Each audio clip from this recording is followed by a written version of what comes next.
नमस्कार दोस्तों, आप देख रहे हैं हाल चाल भोजपुरी। दोस्तों आपको बता दें, दिनेश लाल यादव निरहुआ ने एक बहुत ही ज़बरदस्त फिल्म लेकर आ रहे हैं, जो कि बहुत ही ज़बरदस्त। फिल्म का नाम है फसल।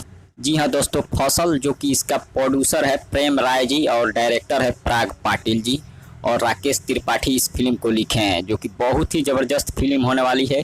और इस फिल्म का शूटिंग जो स्टार्ट होगा, नवंबर से स्टार्ट होगा इस फिल्म का शूटिंग।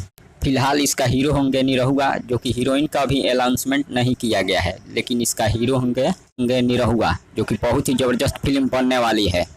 और आप लोग तो जानते हैं निरहुआ का फिल्म एकदम ब्लॉकबस्टर साबित होती है। 200 मिलियन 300 मिलियन व्यू क्रॉस करती है यूट्यूब पर और कमाई के मामले में सबसे आगे रहती है। जो कि दिनेश लाल यादव निरहुआ, जो कि जुबली स्टार से नाम से जाने जाते हैं, जो कि बहुत ही ज़बरदस्त फिल्म लेकर आते हैं और उनका फिल्म सुपर डुपर हिट होती है। अब इस विषय पर आप सबका क्या राय है, कमेंट के जरिए हमें बताइए। तब तक बने रहिए हमारे साथ, मिलते हैं अगले वीडियो में। धन्यवाद।